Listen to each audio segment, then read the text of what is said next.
Oh, that's okay.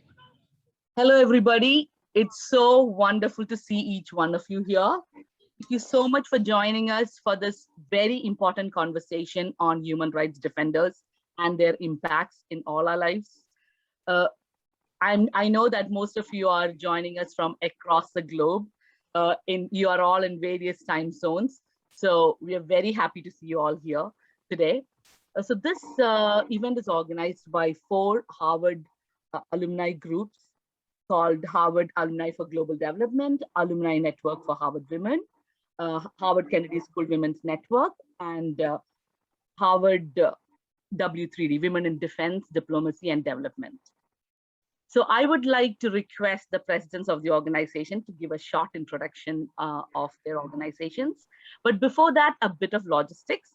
If all of you can mute yourself, it will be helpful for everybody to kind of enjoy the conversation we are going to have.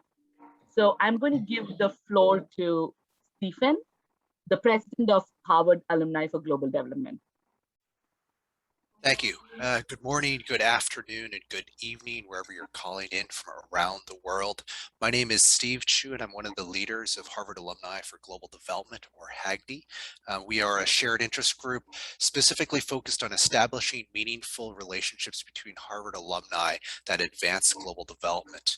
We're a professional network of alumni who are actively or interested in global development across different emerging, frontier, and developing countries, connecting these alumni from your experience, whatever school you're coming from, whichever graduation year, discipline, or professional fields you come from. We come together to share and promote engagement and partnerships to tackle some of these complex global development challenges. For more information, please check out our website or email us.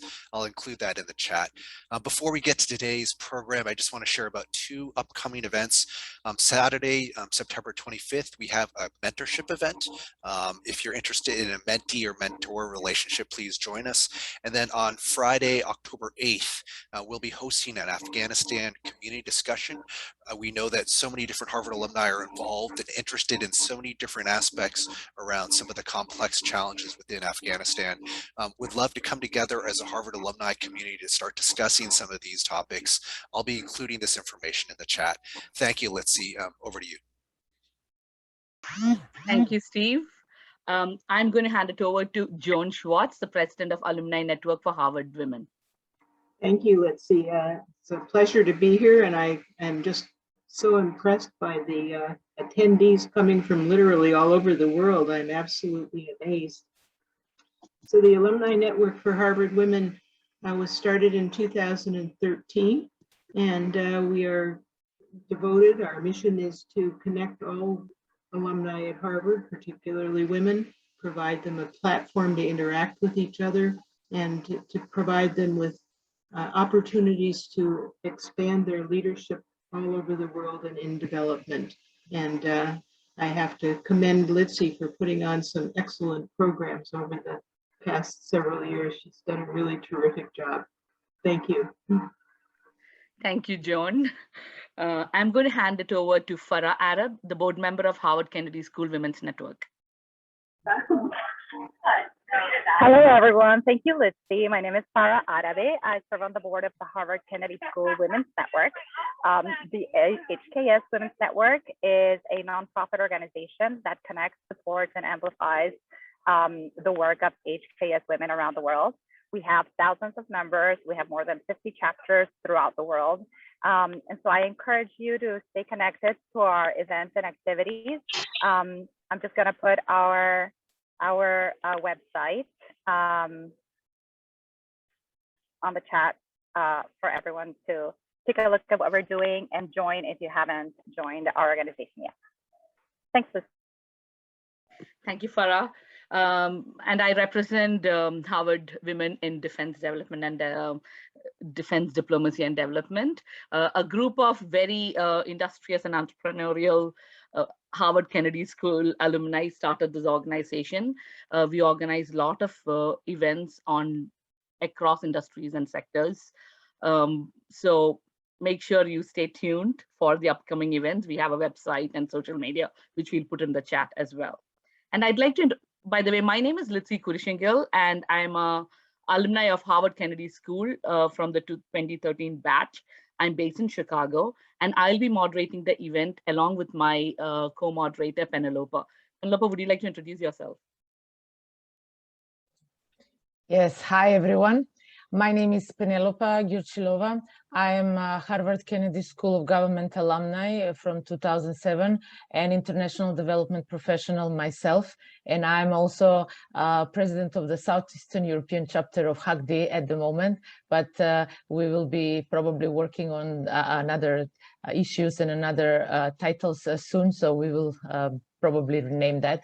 But in any case, very much looking into today's discussion, and I will be handing over to Litsi now for introduction of the speakers.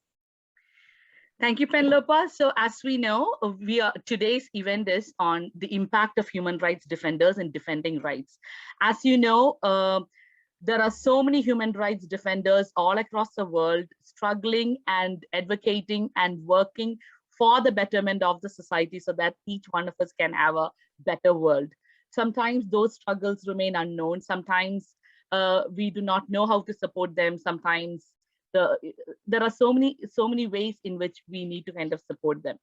So the objective of today's event is to recognize the nonviolent struggles and perseverance of human rights defenders who have brought positive changes around the world.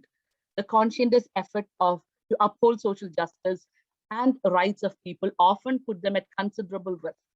There we have our own Harvard alumni who have gone through these struggles. You will be hearing from them as well. Without delaying it, I would like to start the event. I'm really privileged to introduce our first speaker, Dr. Mary Lawler. Dr. Mary Lawler is the United Nations Special Rapporteur on the situation of human rights defenders. She has been serving the mandate since May 2020. She has adopted a people-centered approach towards the mandates, thus shifting from the traditional bureaucratic approach and bringing her own signature personal style into the mandate. Dr. Lawler is the founder of an iconic organization, namely Frontline Defenders, which she founded in 2001 in Dublin, Ireland, her home country. Frontline Defenders focuses on the protection of human rights defenders at risk through international advocacy and various other means. As the executive director from 2001 to 2016, Dr. Lawler has converted Frontline Defenders into one of the prominent international organizations that support human rights defenders today. Dr. Lawler is also the board member of the became the board member of the Irish section of the Amnesty International in 1975. She was elected as a chair from 1983 to 87. She served as the executive director of Amnesty International Ireland from 1988 to 2000. Currently, she's also the adjunct professor of business and human rights in the Center for Social Innovation, School of Business, Trinity College, Dublin. She was awarded honorary doctorates in law from University College Dublin and Trinity College Dublin. In 2016, Dr. Lawler received the Franco-German Award for Human Rights and the Rule of Law. Dr. Lawler currently serves on the boards of Irish Council for Civil Liberties, the University College Dublin Center for Ethics and Public Life, and the Norwegian Human Rights Fund. Dr. Lawler, the floor is yours. That was a very long introduction. So thank you all, first of all, for having me here. As I said, I'm very glad to be here and very interested in listening to you all as the event goes on. I suppose I should start by saying that human rights defenders, to me, are some of the bravest people in the world. It's because some of them don't even know when they get up in the morning whether they're going to be alive that night, and they put themselves at risk, not just not for themselves, but for other people. And they act non-violently to protect and promote any or all of the rights enshrined in the Universal Declaration of Human Rights. I see human rights defenders as agents of social change who help build civil and just societies.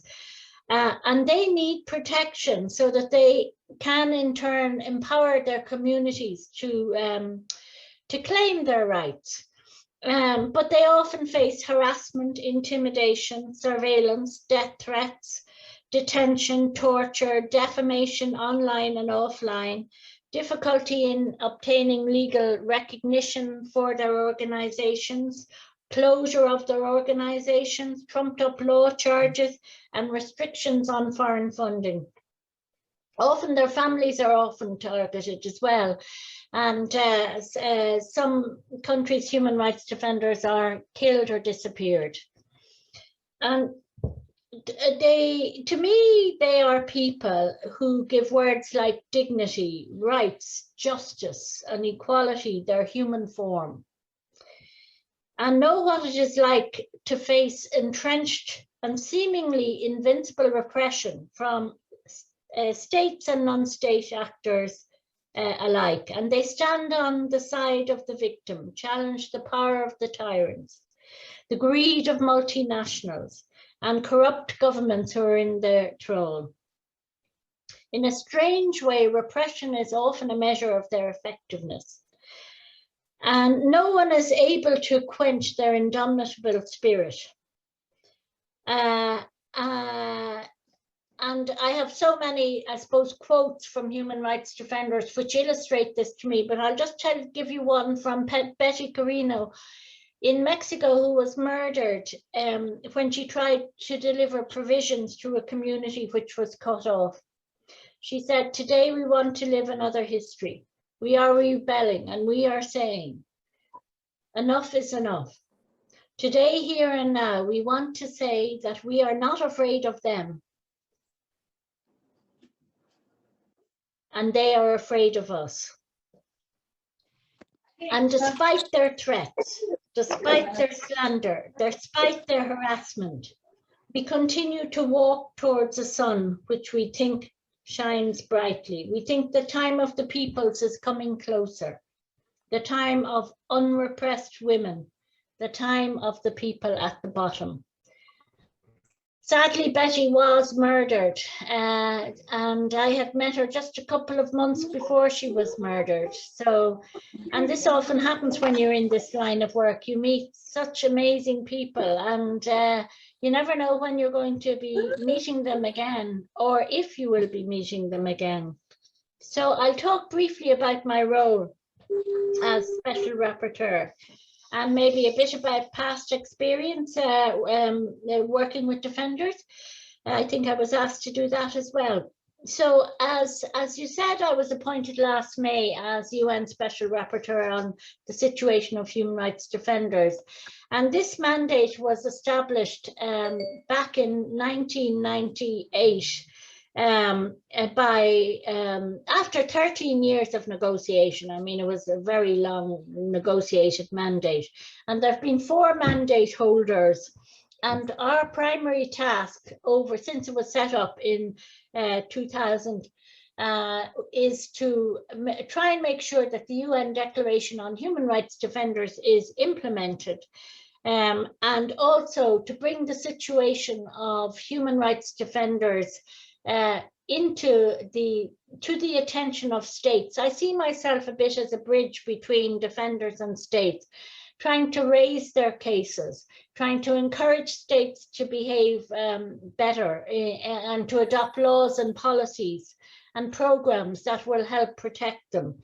And not only states. I mean, we know that business and multinationals defenders are also at risk from the links between business and human rights.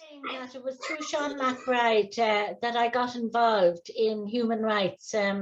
He was one of the co-founders of Amnesty International. He won the Lenin Peace Prize, the Nobel Peace Prize, and the American Medal of Justice. So he got all areas of the world.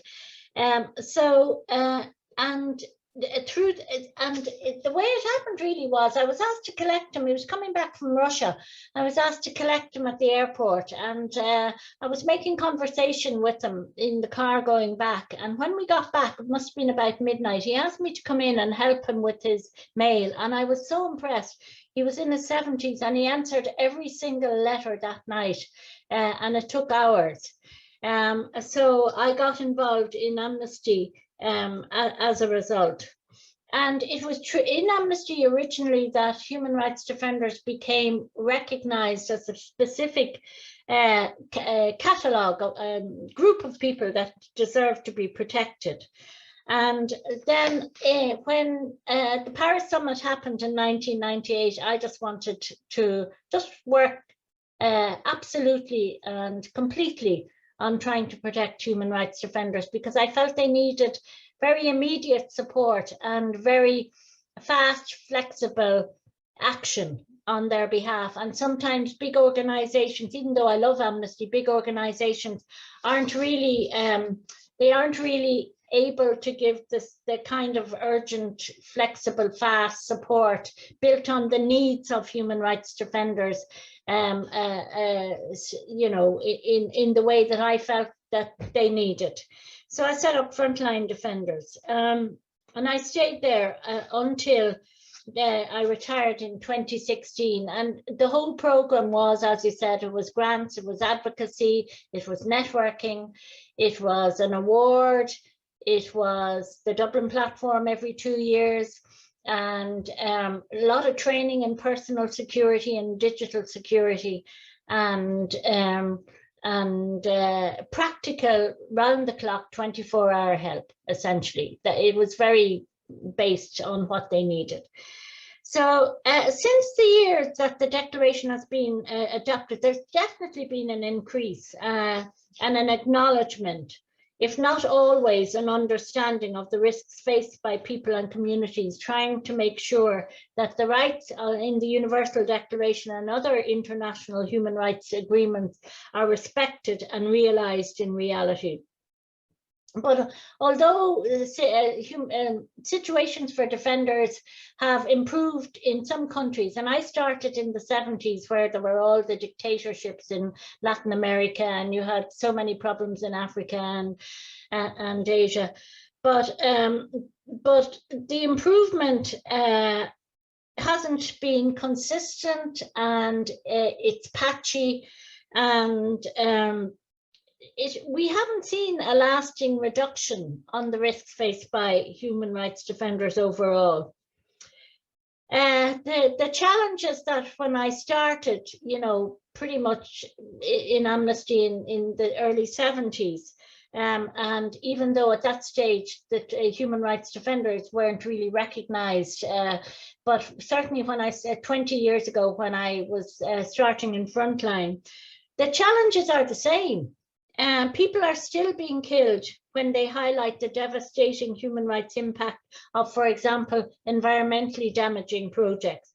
Those who speak out about human rights abuses by states and armed forces and police are criminalized on trumped up charges and given long prison sentences. My next report to the General Assembly is on defenders who have served over 10 years or more in prison. And it was one of the saddest things that I have done in a while, because people fade from the sight. As they fade from the sight, they fade from the mind. And it's really hard to keep action up on people who have been put into prison 10, 20, 25 years ago. And then, of course, women human rights defenders and LGBTI human rights defenders, they're doubly discriminated against, not only for who they are, but for what they do.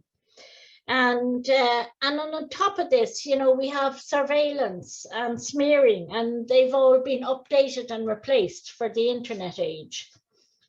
One of the key tools I have as mandate holder is to enter into dialogue with UN member states when human rights defenders in their jurisdictions or areas under effective control are at risk. And I do this by what they call these formal communication, which are official letters that I send to the state concerned, and it always has to go through the permanent mission. And I raise concerns with the state about their obligations under the declaration, and they get 60 days to respond. And after that, their reply, if they reply, because sometimes they don't reply, and in some other cases they reply, but they don't answer the questions you ask, they become public.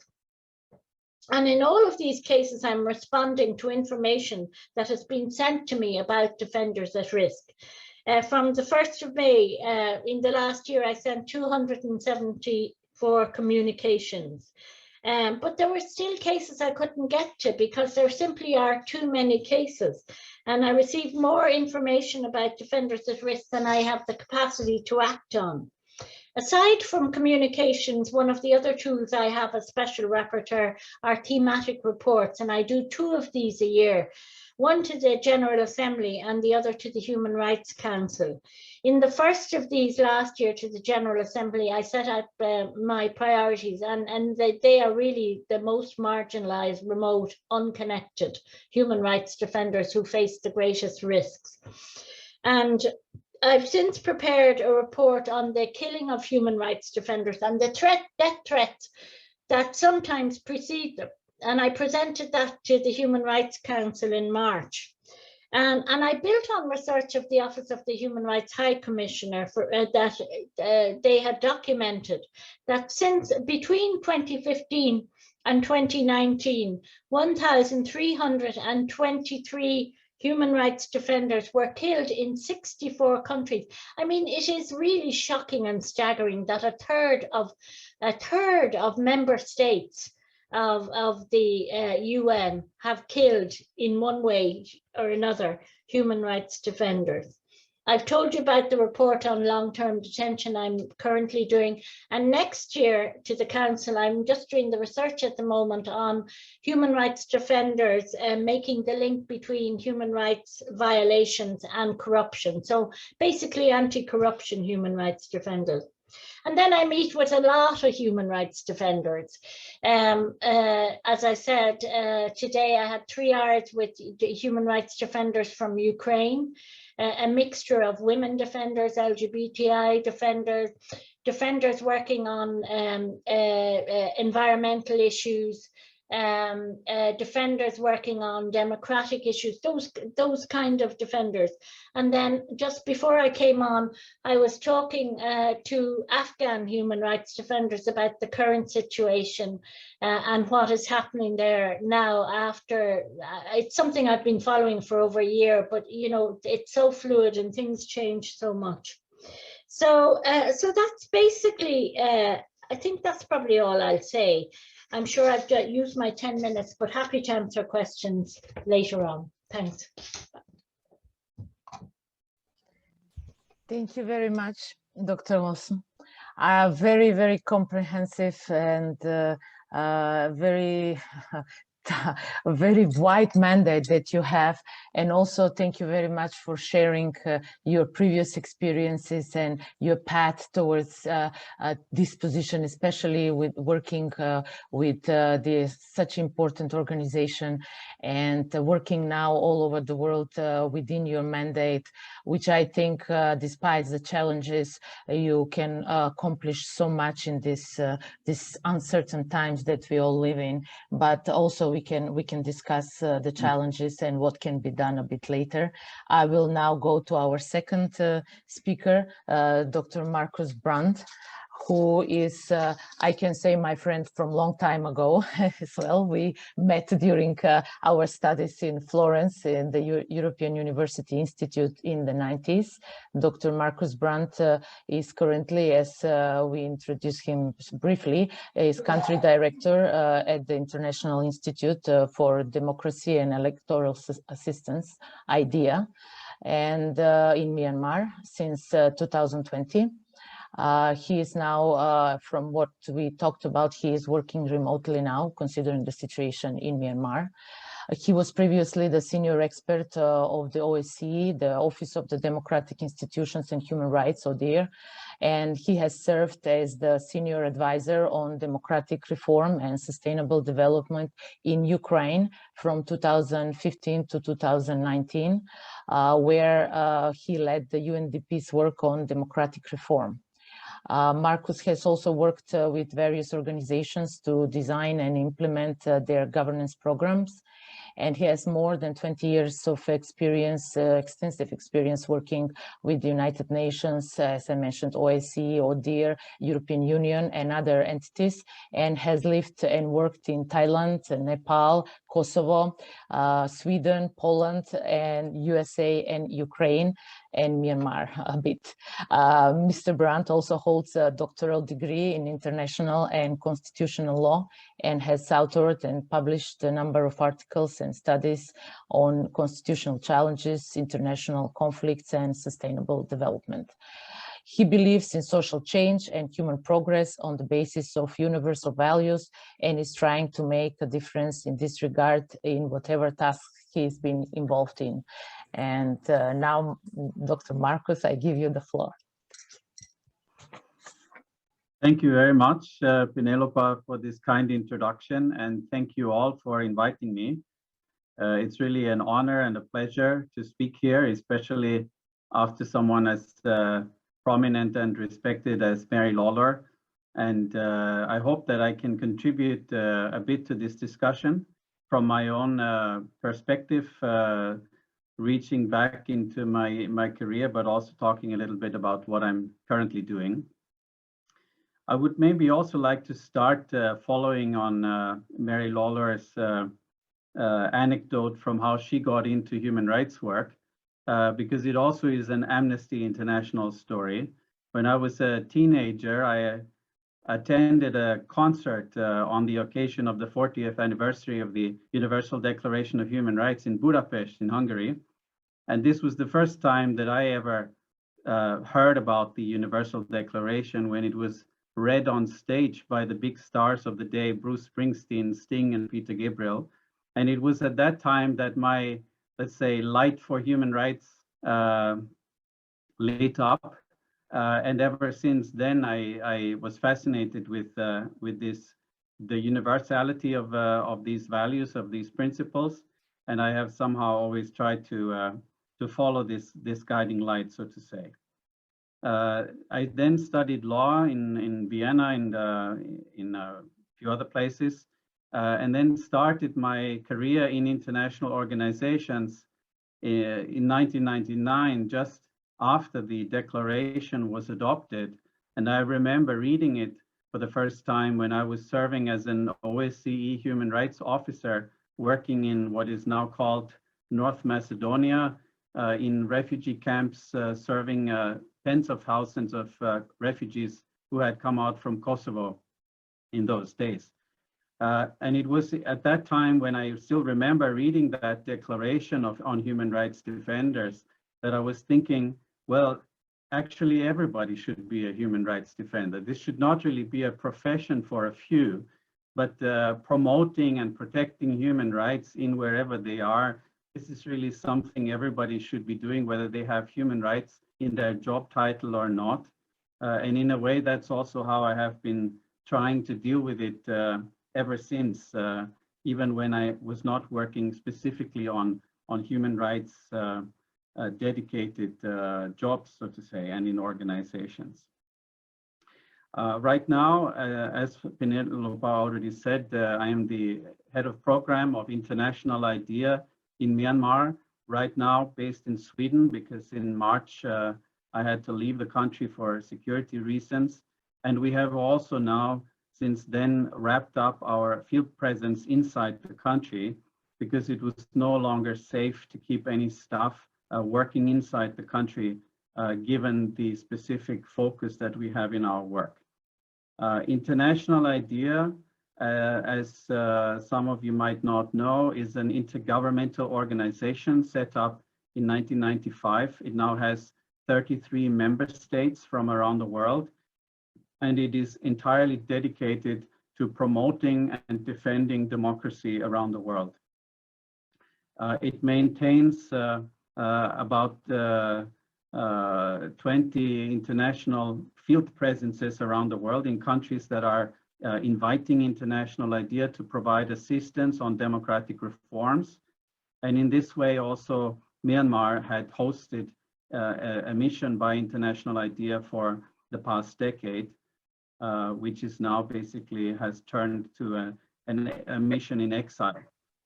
We are still continuing to work for democracy in the country, but as I will mention in a few minutes, we're doing this from outside. International IDEA is not, let's say, working on human rights and human rights defenders per se, but it is an organization founded on international human rights law and principles and on the rule of law. And we are committed to integrate human rights and a human rights-based approach into the democracy work that focuses on constitution building, electoral reform, parliamentary assistance, and civil society support in wherever we have a chance to work. In Myanmar itself, we have had the largest field presence anywhere in the world until about a year ago. We were working comprehensively on electoral reform with the Election Commission. We were working on parliamentary assistance and also constitutional reform to the extent that was possible at the time. We have, since the coup on the 1st of February, extracted all of our international staff as well as some national staff and are working from outside to support the democracy movement inside the country. And this is what I would like to speak about a bit more in detail, because it is something that is quite phenomenal, not just for Myanmar standards, but actually with significance around the planet. As you know, since the 1st of February, the military has tried to impose its will to take power in a campaign of brutality and oppression. It has no legal mandate to do so and is acting unconstitutionally despite its own statements. And it has also no legitimacy in the population itself.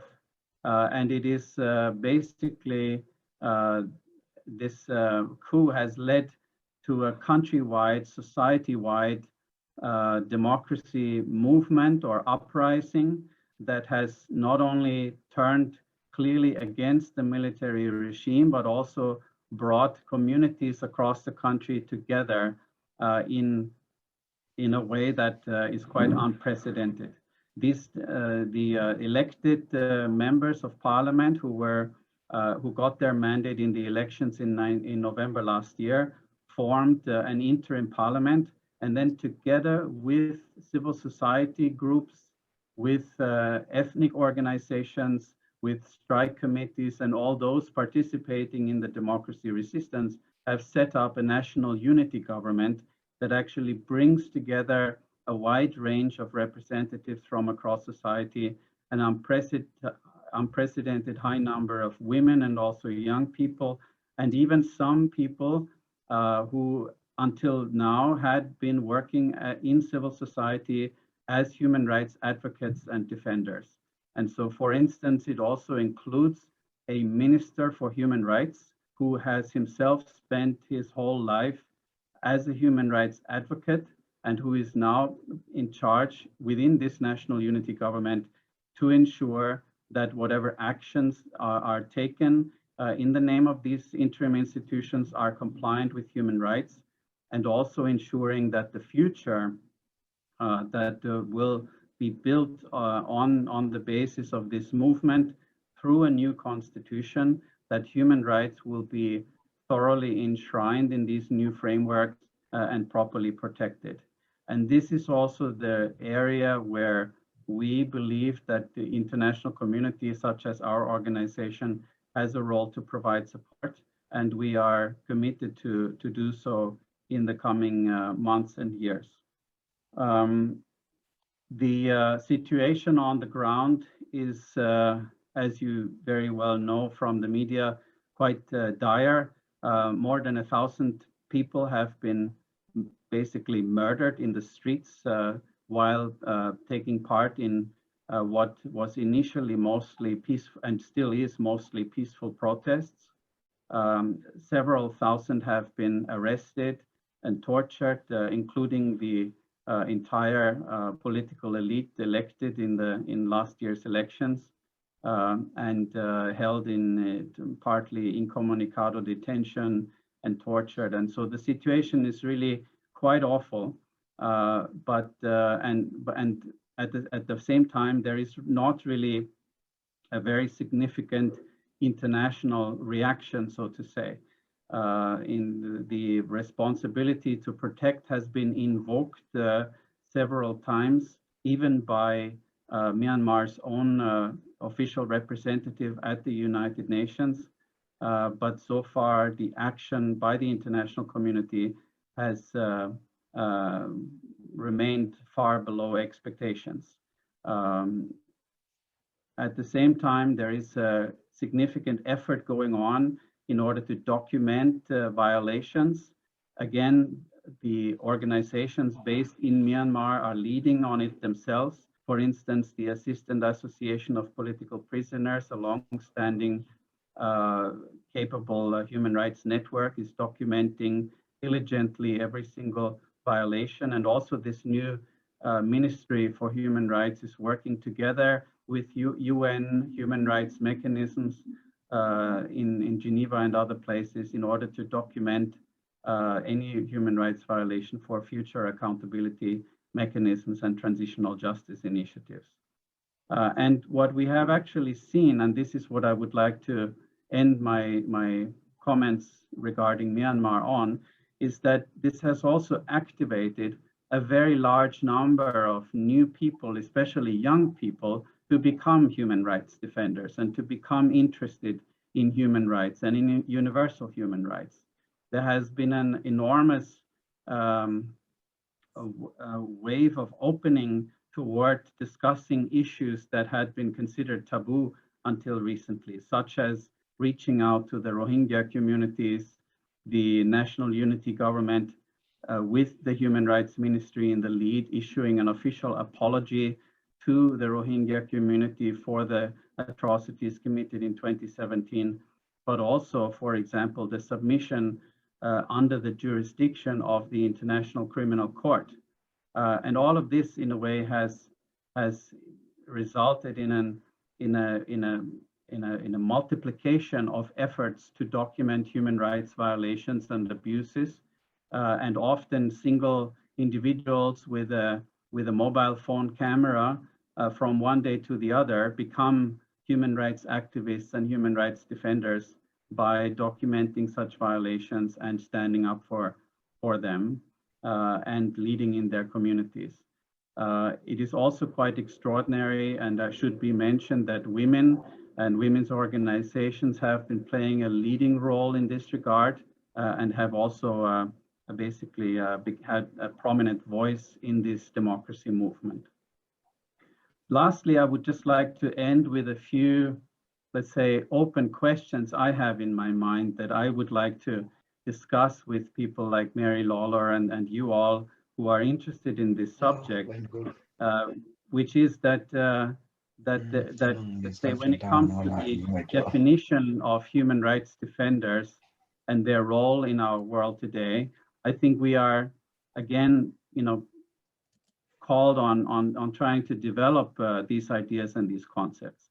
And one was already mentioned, and I'm very glad that Mary spoke about this, is that human rights defenders are not always people who define themselves or declare themselves to be such. Very often there are people who take brave decisions and risks as people pointing to corruption in government or defending democracy or even highlighting environmental or even climate issues. So I think and I think it's interesting that the declaration itself in its last, Article 18 actually highlights the link between human rights defenders and democratic societies. And I think this is something that as a democracy organization, we need to also look into and look at what is the wider role of human rights defenders as democracy defenders, integrity defenders, and climate and environmental justice defenders. And I think there is still quite a lot of space to develop these concepts. And another question I would have is something that I was confronted with in the situation in Kosovo more than 20 years, but also now in Myanmar, is that where do you draw the line between the principle of nonviolent protest and the legitimate right to self-defense against violence and against armed oppression.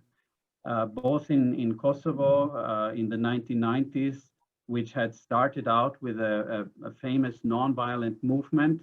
After some years of no change, a younger generation took over and took up arms against the oppressive regime.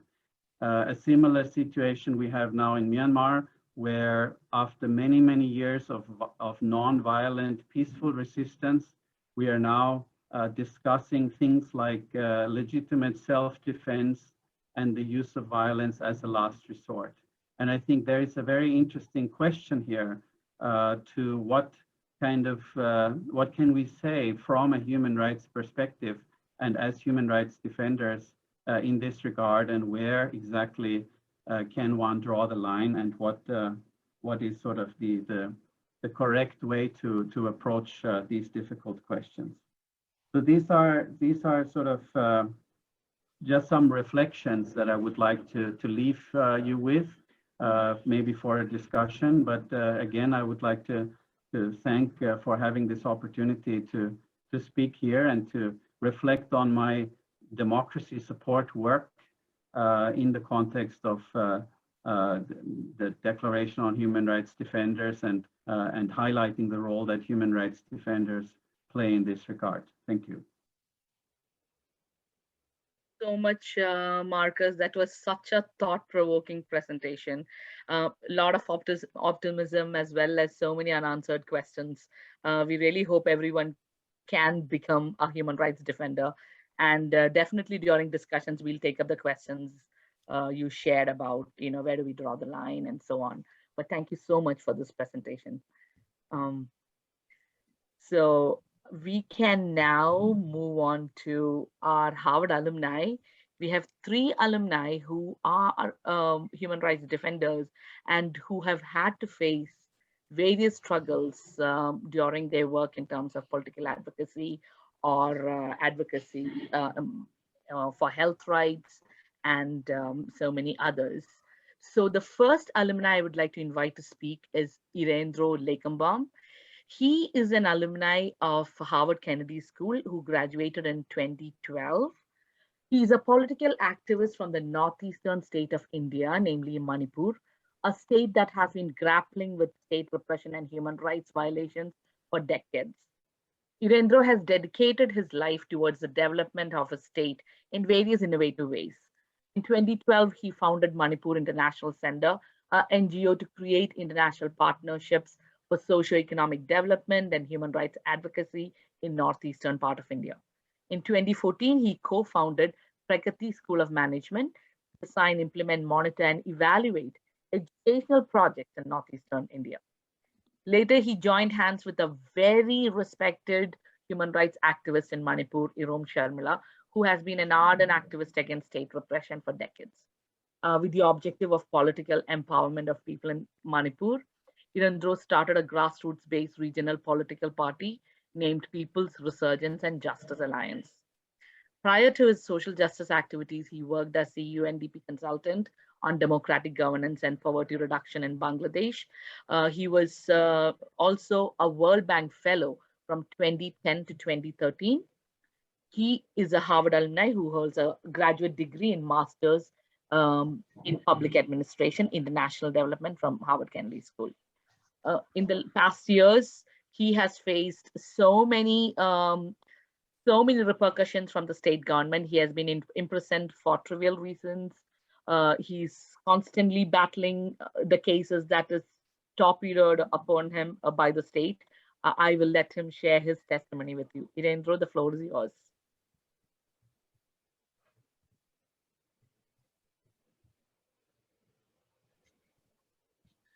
Thank you so much, Litsi. Thank you, everybody, all the organizers.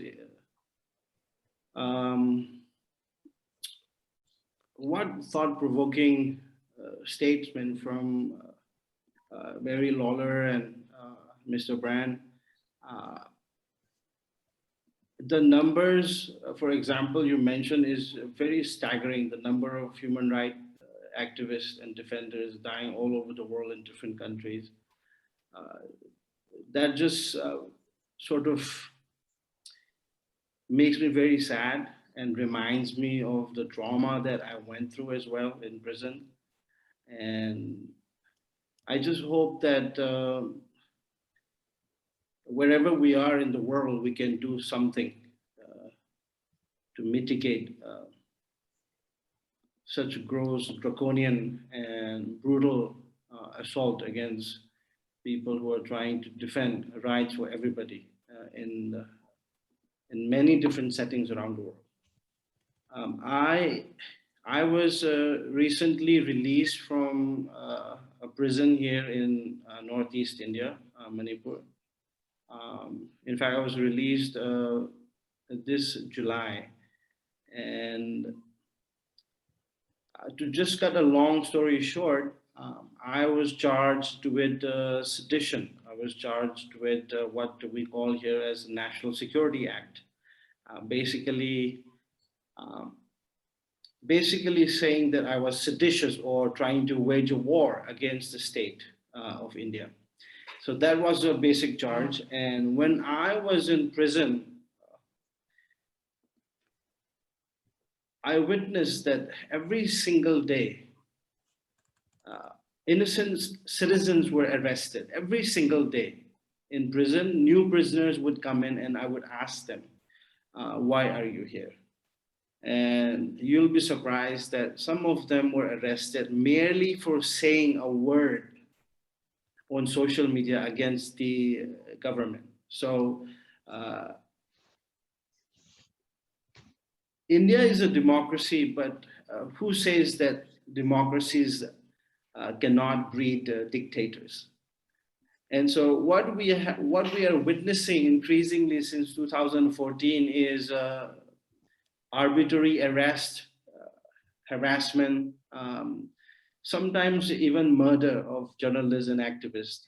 And the number of sedition cases in India has dramatically risen since 2014. And I, happened to be one of them. And when I was inside the prison, of course, I was worried about my parents. I was worried about my family. But also, I knew that when they slapped me with National Security Act, there was pretty much no legal recourse for me to get out of prison. And so not only was I suffering inside the prison because of really harsh conditions, but I was going through a period of despair in the sense that I was telling myself to prepare to be in prison for a long time. And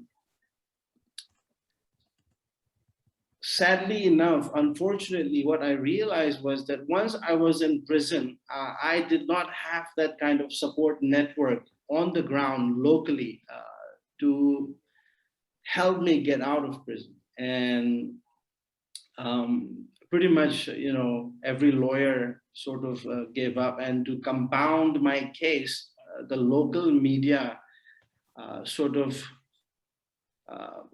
conspired with the government. And so I was pretty much cut off from my, local constituency. I was cut off from, I was, barred from meeting my family.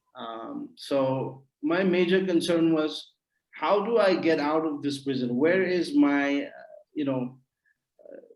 legal recourse to get out of prison? And that worry was one of the biggest worry, because I was worried that I was going to end up in jail for a very long time, even though all I did was speak against the government and use my fundamental right, my freedom of speech and expression. And so I had to basically rely on my friends, some of my friends on the ground, and my family to basically try and contact people who could help me outside my own home state, because help wasn't coming from the ground. And there is a reason for that. The reason is lack of capacity, intimidation from the powerful, all of that. So I had to start looking for other ways to free myself. And very fortunately, my Harvard, friends and alumni and network came to my support. I'm without them, I would have never gotten out, because 4 or 5 of them, they started strategizing about how to free me from prison. And so they had to take my case all the way to the Supreme Court of India, because this particular National Security Act is sort of like very draconian in its nature. There is no immediate legal remedy, and so my friends had to file a habeas corpus petition at the Supreme Court, all the way to the Supreme Court. And on the very first day of hearing, very fortunately, the Chief Justice, basically the judge at the Supreme Court, ordered my release, and that's how I got out. I'm sharing this experience because I realized many things that, as Mr. Brandt was saying, that, all of us can be human rights defender. And I, in my own capacity, was trying to do something that I thought was good for my home state. And I was merely exercising my freedom of speech. And now I was, in big trouble. And so I felt that we need to build this network. We need to strengthen this network so that whenever somebody is in trouble, I think we are there physically and the the support, the resources needed to immediately help somebody. Because I feel that now that I'm out, thanks to the people who were working behind the scene to get me out, and some of these people I've never met. I mean, they, for example, my lawyer at the Supreme Court, advocate Mr. Shadan Farasat, he is a graduate of Harvard Law School. I've never met him before. I don't know him, but he came out to help me. And so I feel that we need to, if we want to promote democracy, if we want to defend human rights, then we need to join our hands wherever we are, in whatever part of the world we are, to have that solidarity and support each other, because that is the only way. Sometimes the capacity on the local and the ground level is so low that people don't care if somebody is arrested, or his rights or her rights are violated, or the executive powers are misusing their powers to persecute somebody or to defame somebody. And so, when the local support network is weak, we need to reach beyond those boundaries. This is how I feel. And and at the same time, I think, I don't know, sometimes I feel that I'm very privileged because of my network. My friends from Harvard, they came out and helped me. But then I started thinking about, what about other people who were in prison, people that I met, people who are still in prison? How can I help them? And so these things really, really trouble me. And for actually, even now, I would say that I'm not, I have this, post-traumatic stress, coming out of prison. I'm sure Peter understands this, very well. I think he went through something even harsher than what I went through. But I just hope that nothing like this repeat where I am on the ground. And those personalizations make a collective decision to for key. So, thank you for this universal freedom, right? But in my very personal and specific situation, of course, Mr. Padio, could you please mute yourself? The example set by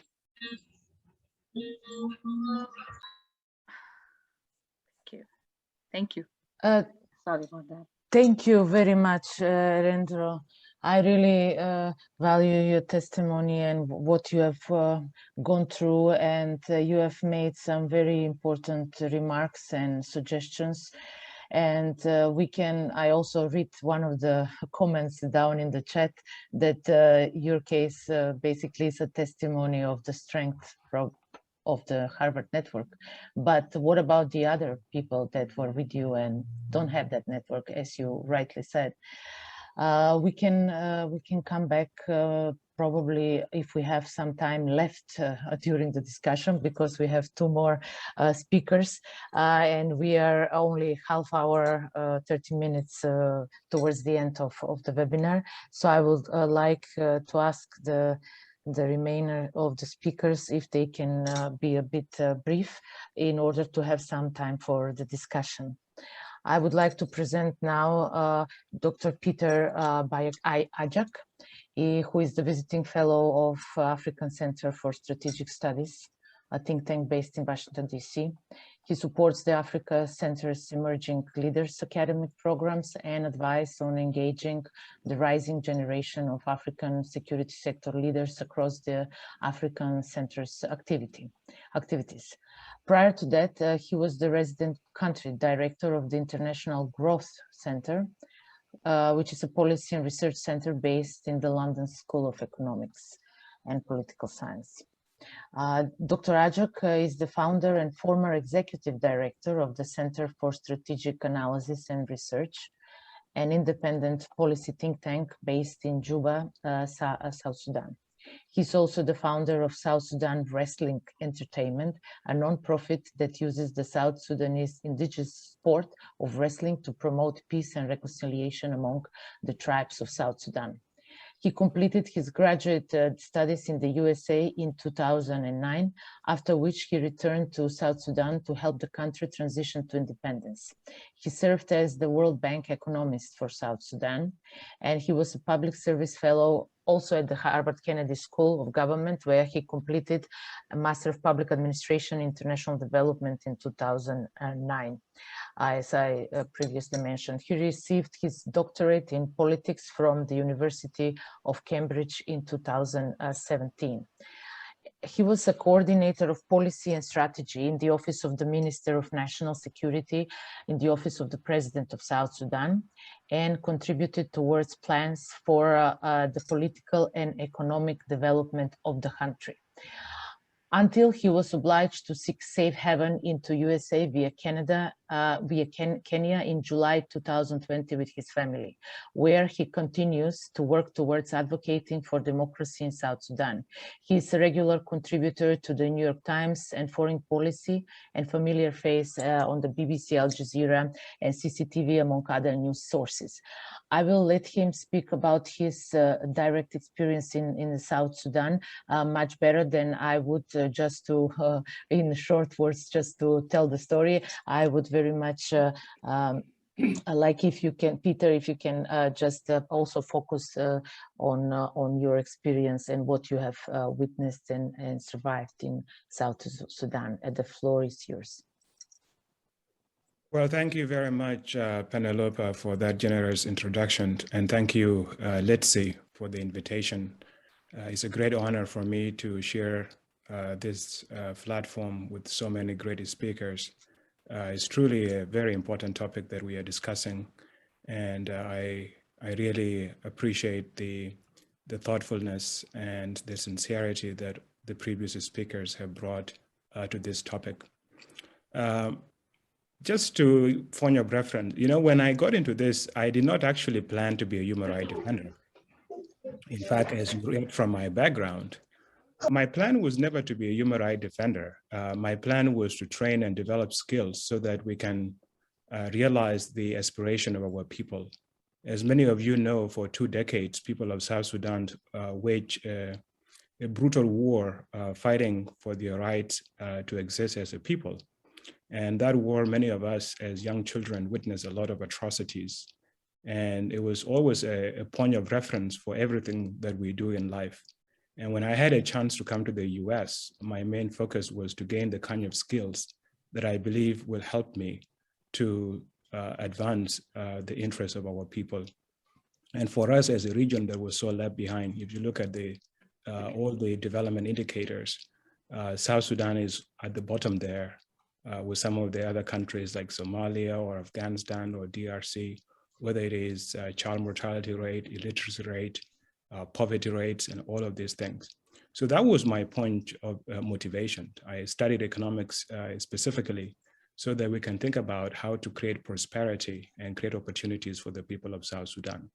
And that's exactly what I got to do. When I left the Kennedy School, I went to the World Bank, and I pushed very hard to be posted on the ground in South Sudan so that I can very much do that. Now, over time, I realized being a World Banker is an interesting bureaucratic thing, but it doesn't really allow you to be practically engaged in setting the affairs of your country. And with the excitement of independence, I was finally realizing this dream for which millions of our citizens have died. I felt where I should be was inside the government and focus in building the institutions of the new state. And I joined the government as advisor to the Minister of National Security. And that was a deliberate decision. It wasn't the only choice for me that was available. I could have gone to the Ministry of Finance or the Central Bank or any of the other institution. But the reason why I went to the national security is because I know from our experience of Sudan as a country, when you get security institution wrong, it set the country up for long-term problems. So I felt intelligence agencies have to be crafted in a way that tie them to the constitutions, tie them to the broader aspiration of the citizens. And that requires definition of security from perspective of citizen security. Now that is perspective that is not normally shared with the agencies. So I felt that was the place to be. And that practically also is where a lot of resources went in. And as a post-conflict country, getting that right was very important to everything else. Now I went in there 2 years into it. We were not achieving much. There was a lot of paperwork we did. We did a white paper on intelligence and national security, drafted a new National Security Act, drafted a national security strategy, national security policy. But many of these things were being resisted at the very top. I remember spending nearly 2 years traveling around the country, soliciting the views of our fellow citizens, women groups, chiefs, youth groups, all the different layers of our country to develop these policies. But when it came at the top level, especially in the National Security Council, the president basically said, I need to review this. And then all these policy work that we have been doing will just shelf. And a few months later on, a civil war broke out. And you could see the things moving to that direction even before the war broke out. And it was very clear that the president, realizing that he was no longer popular and the people of South Sudan were being disillusioned with how they were governed, were no longer really supportive of him.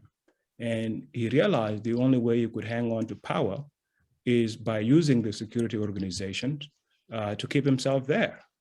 It's really no different from the military junta in Burma, because you have a regime that was never elected by the people of South Sudan. So he was no longer interested in any security sector reform. And all these intelligence agencies were operating without the law. Now, shortly afterwards, my boss, the Minister of National Security, was fired. And I find myself in a position where I no longer had any power to do anything within the organization. And I was disillusioned. I questioned why was I doing what I was doing anymore? There was no impact. I was not learning anything. So I felt that was a wrong environment for me to be. And I also felt that my training in economics had not really prepared me for the realities of South Sudan, because I came in with the assumption that we make in economics. People are rational. They're trying to maximize certain goals and outcome. And I was really struggling to understand what was it that our political leaders were trying to maximize in South Sudan.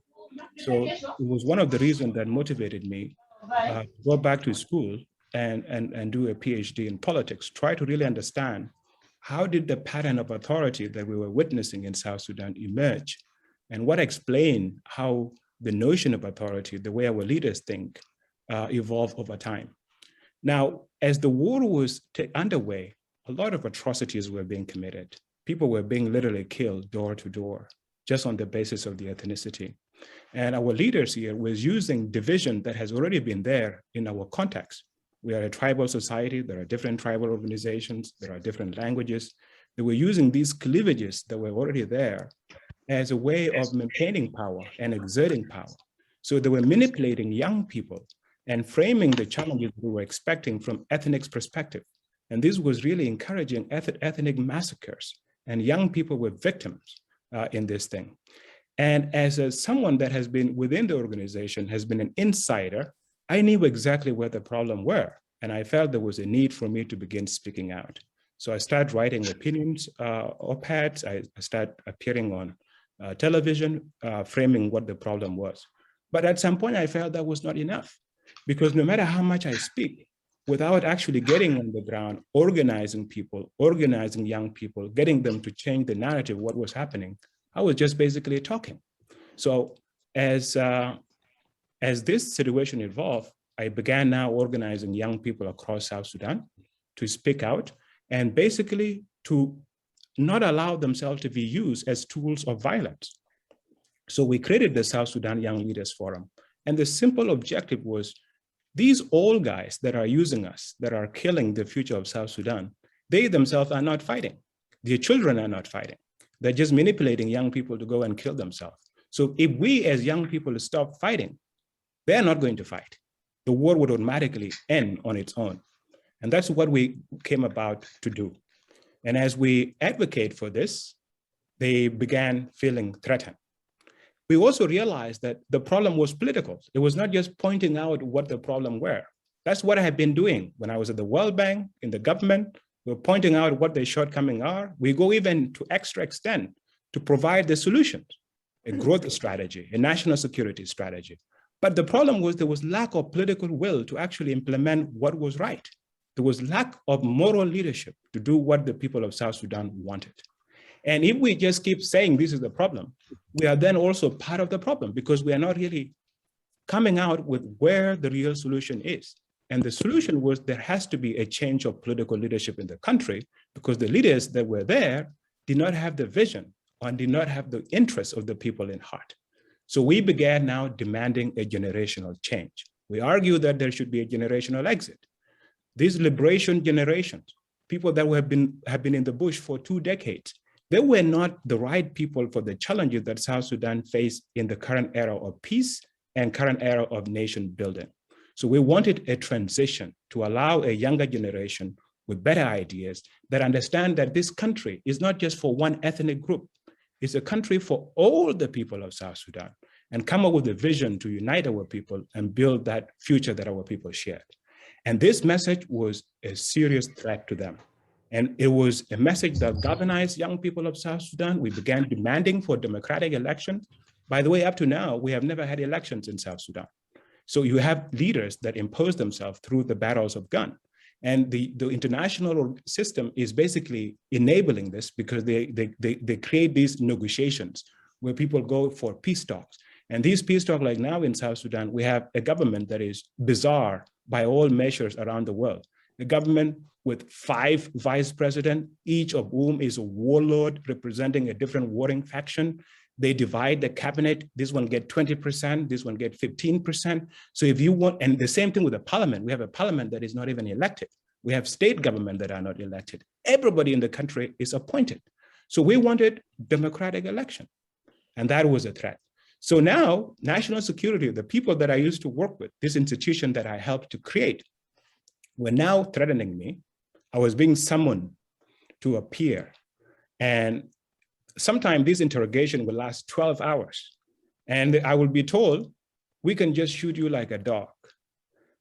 Do you think you can be protected?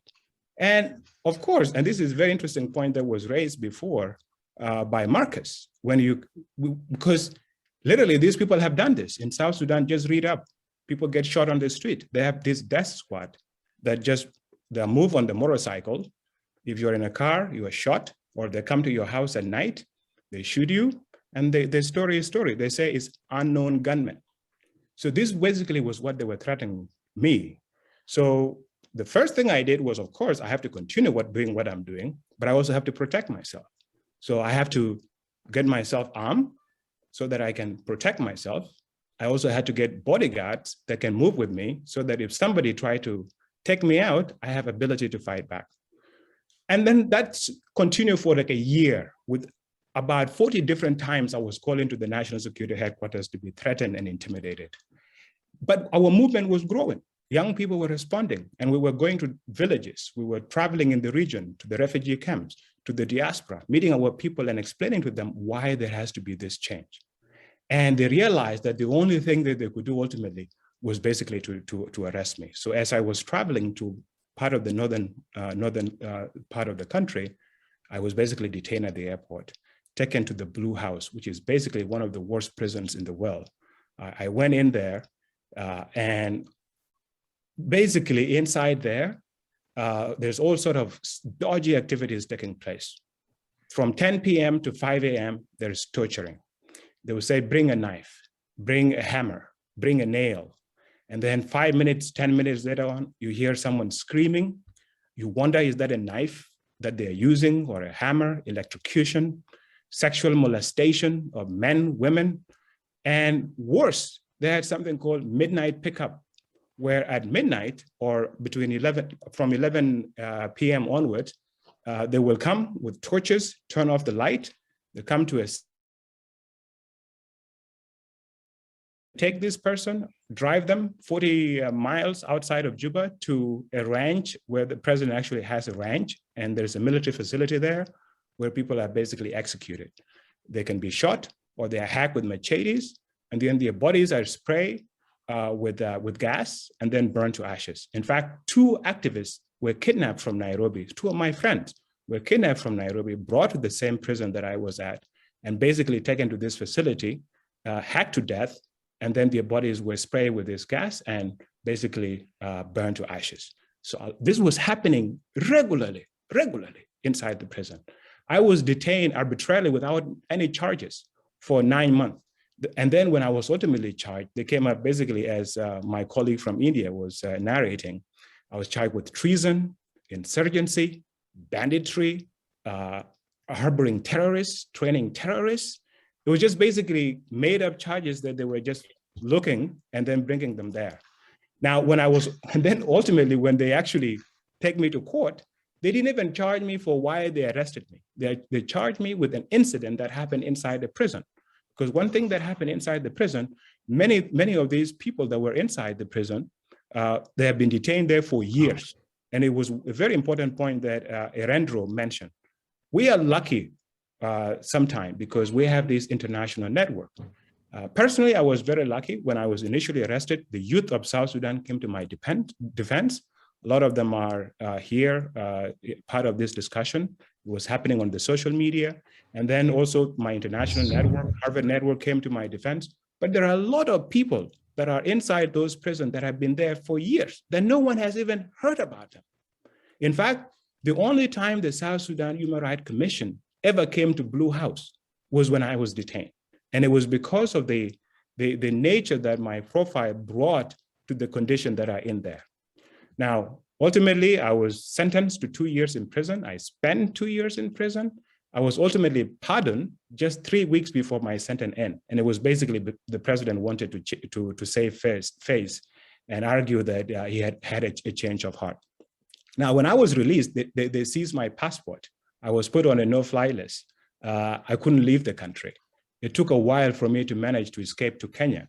And then when I was in Kenya, they learned that I was in Kenya, and they sent a hit squad. The same team that had kidnapped my friends from Nairobi, brought them to the prison and had them executed. They sent them out to me. And this was now in the middle of the pandemic. So I was very lucky that the United States government was able to offer me a visa on an emergency basis. But then again, the airport was closed down. And although I had the visa in my hand, I couldn't leave. And it was another nightmare. And it also, because of the privileges that we enjoy, because of the network that we have with a lot of people within the US government, pushing for whatever the US government could do to get me and my family out. I was able to leave last July and come to Washington, DC. So the challenges that we face as human rights defenders are enormous. There is support, but the support is not even. Like for me, I was lucky because a lot of, as Irendro was saying, a lot of my network came to my defense. There was a change.org petition that was filed. Over 100,000 people signed it. There was a GoFundMe that raised money. A lot of Harvard alumni donated money. It kept my family afloat. It allowed for me to defend myself legally. But there's other people that I know that did not have that support and continued not to have that support. So that is one thing that we need to think about. Second, talking about human rights violations is not enough. And if that is all that we are going to define our work to be, then we will always have this problem. It's about fixing the problem. And how do you fix the problem? It's getting the bad guys out. Those people have no business governing to begin with because they don't understand the concept of a government.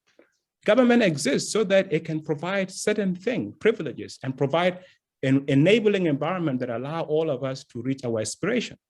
And when we have people violating human rights on a constant basis, still in position of power, and you have international architecture that is set up basically to advance stability, that they are keeping some stability. What stability? There's no stability in South Sudan. People are still dying even today. And everybody is burying their head in the sand, pretending that there is a peace agreement and that these people are implementing some sort of peace of agreement.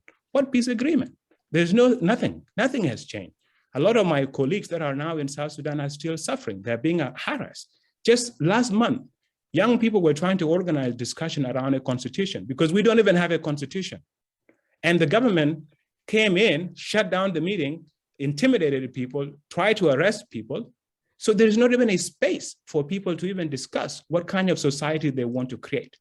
And you have here now, and I'm sure, is it today, one of the vice president, one of the 5 vice president is in New York going to talk about how they're implementing some peace agreement, which is a complete nonsense. And you have an international system that basically condoned this because internally, South Sudan regime is illegitimate regime. South Sudanese people are tired of it. They want to get rid of it. But the region and the world is keeping it there. And this is where the problem is. So I know I've taken a lot of time. I don't have much time. We are almost at the end of the time. Yeah. It's so powerful. We want to listen to you, but I think it may be a good time to wrap up. Powerful. Yeah.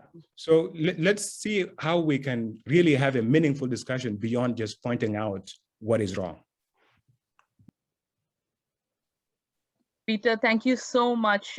We've heard about your story, we know, but when it came directly from you, it was so powerful. And congrats. I mean, hats off to you to have gone through this. And yet I know that you still have the optimism to continue the struggle. You've not given up. You're still kind of inspiring people and, continuing with optimism. Hopefully we can talk about it a little more. If people are okay, if we can extend the event by 15 minutes, we could still get into some questionnaire. But before that, I would like to call our last Harvard alumni and a human rights defender, Kamiar Ale, a good friend. Dr. Kamiar Ale is a co-founder and co-president of the Institute for International Health and Education. He was a visiting global health scholar at the Drexel University Donsel School of Public Health and a visiting academic at the University of Oxford, UK. He served as the founding director of the Global Institute for Health and Human Rights at the State University of New York, Albany. He has adorned various academic positions in the State University of New York. Ale has authored and co-authored several peer-reviewed journal articles, book chapters, encyclopedia entry and commentaries, including in the Lancet Global Health and British Medical Journal. He has been featured in major academic journals like Nature, Science, and the Lancet. He has earned his Master's of Science in International Health from Harvard University in 2007. He's also an alumnus of University of Oxford with a graduate degree in International Human Rights Law.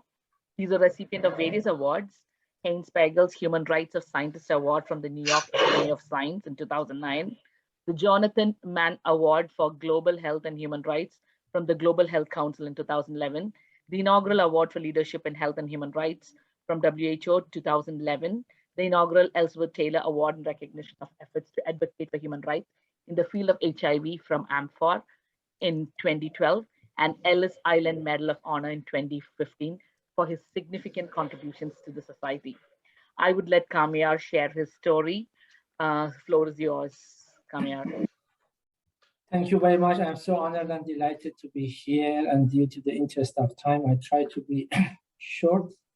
So as you know, I have been working with my brother in Iran, and when we started working, we realized people living with HIV/AIDS, they were significantly disadvantaged. The first study we conducted to know what is the main cause of death was not infectious diseases, it was suicide. And 60% of them, they committed suicide during their first year after they seroconversion due to social isolation and social stigma. So that brought us significant attention that they need support. So when we started to provide services for them, they realized that more than just medical care, they need social supports.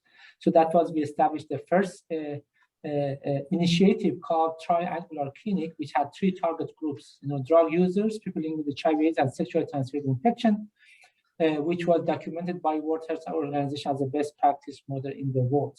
So we were able to scale it up from one storage that we barely had enough space for more than 1 patient to be 150 in 3 years. And then it was scaled up to international bodies. And that was during reforms.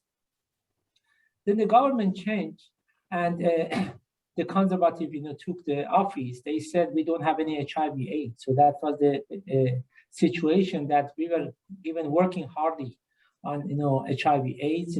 They put us in prison without telling us what's the reason. We were on solitary cell for several months, and after 8 months, without going to trial. So the interrogator asked us, we heard you are working, with, doctors. Yes, we were working with doctors. We wanted to train doctors to know more about HIV/AIDS and about new infectious diseases. And one area that we are focusing was neonatal care.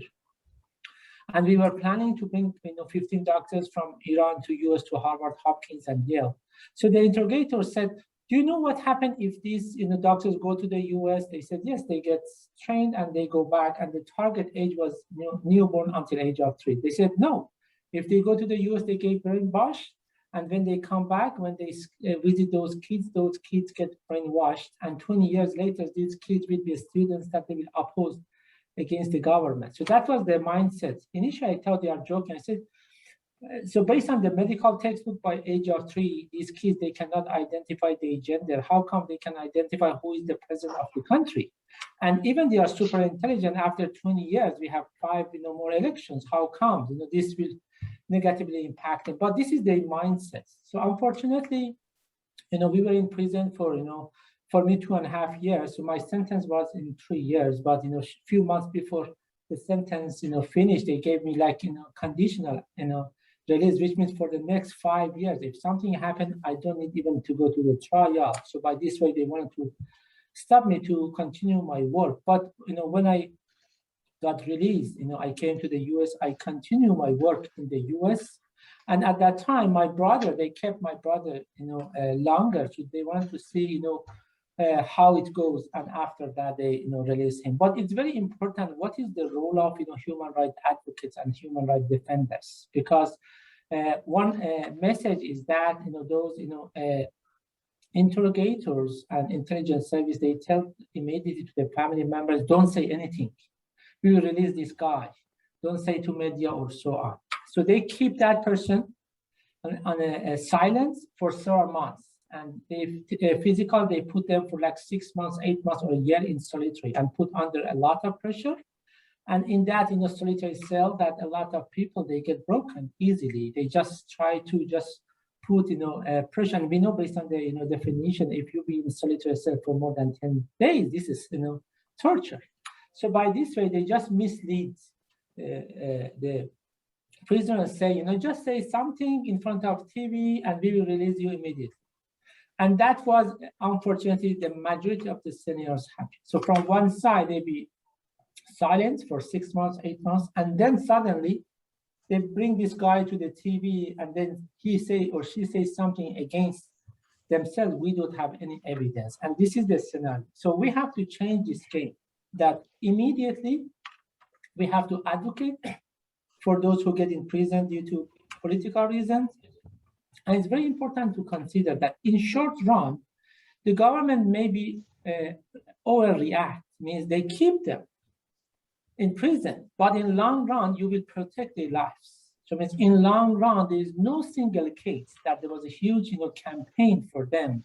They get killed inside prison. But there were a lot of cases, they got killed or died or whatever, we don't know, because nobody knew about them. So it's very important not to be discouraged, and we have to have a stronger voice. But the point is that sometimes we should use some proxies and indirect approaches. For example, in our case, so there was a significant organization trying to Harvard Alumni, School of Public Health, and others. So there are significant, non-for-profit organizations like Physicians for Human Rights, Human Rights Watch, and Amnesty International. They did huge advocacy, but when you do advocacy from one side, you have to open the other door. So that was happened. A lot of alumni, Harvard alumni and others, they reach out to National Academy of Science, National Academy of Medicine, and National Academy of Engineering, and they reach out to National Academy of Science of Iran. And the other thing was that American Medical Association, so reach out to World Medical Association with 6 million medical doctors, and they reach out to Iranian Medical Council. And another layer was the World Health Assembly, that there were 200 Ministry of Health. They reach out to Ministry of Health of Iran. So it's very important to diversify and use different doors rather than just focusing and name and shame. It's not working. And sometimes it's very important to distinguish between human rights advocacy and political advocacy. Sometimes there are always some people who are very politically oriented, but they are not necessarily human rights oriented. So we have to distinguish between these two, and this is sometimes mixed up. For example, in Iran, it's easily, there are some opposition parties that they wanted to use any agenda to promote themselves too. So it's very important. We have to be independent, but focus on promoting the right of human rights advocates.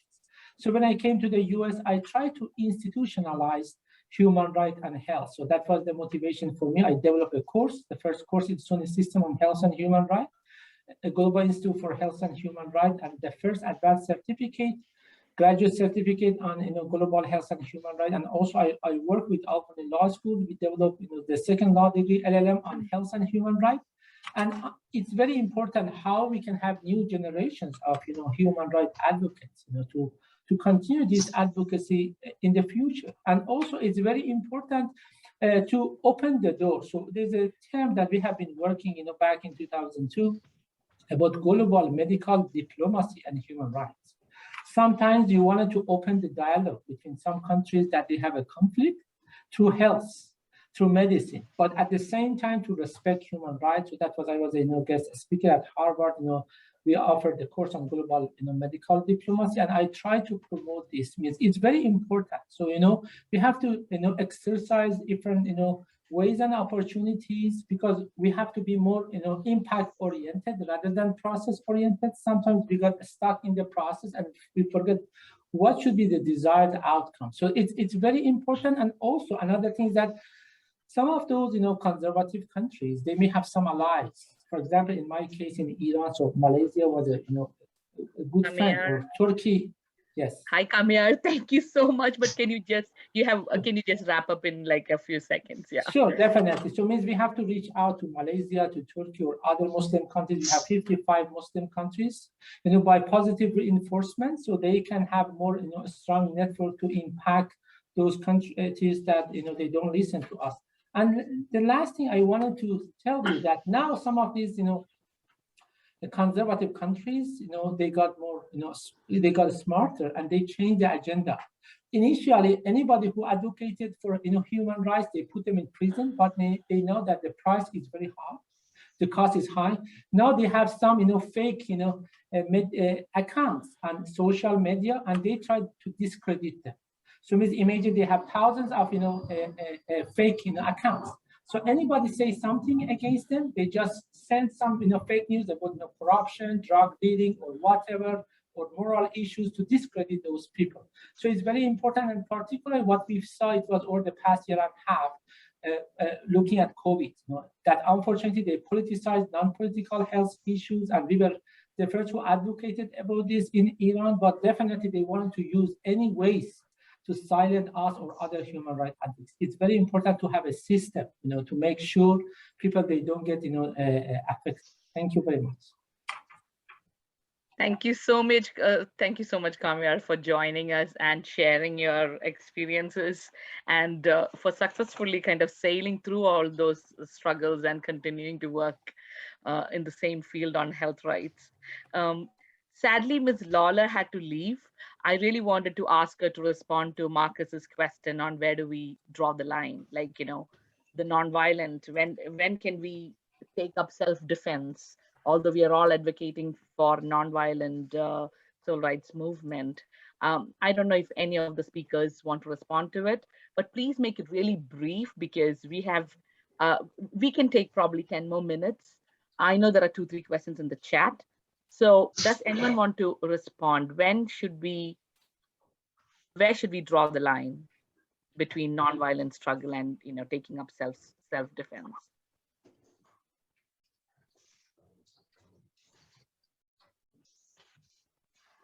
Any of the speakers can respond. I can maybe chip in with a minute, and then maybe someone else can follow up. Yeah. First of all, I think is a God-given right to defend yourself. If someone is coming to attack you, you have every right to defend yourself. But I don't think it's also right to use violence as a way of bringing change. And I think this is where the line is for me. Armed struggle, especially from our context, end up creating more crisis than the good that it purports to bring. And I know sometimes when all the doors are shut, there is no space to have a discussion. People are refusing to have elections. People feel like the only thing they can do is armed struggle. But I think armed struggle has a way of perpetuating violence and preventing societies from actually building the kind of space that is needed to go forward. So I think that is where the line for me. You can't use violence to bring about the ideas that you are advocating for. But if someone is coming to your house to kill you, you're not just going to say, here I am, shoot me in the head. You're going to have to defend yourself.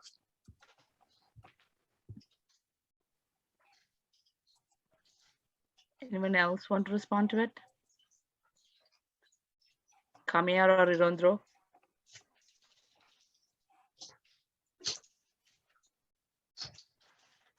If there are no comments in the chat, there's a question. What are the would you like to comment, Irendro?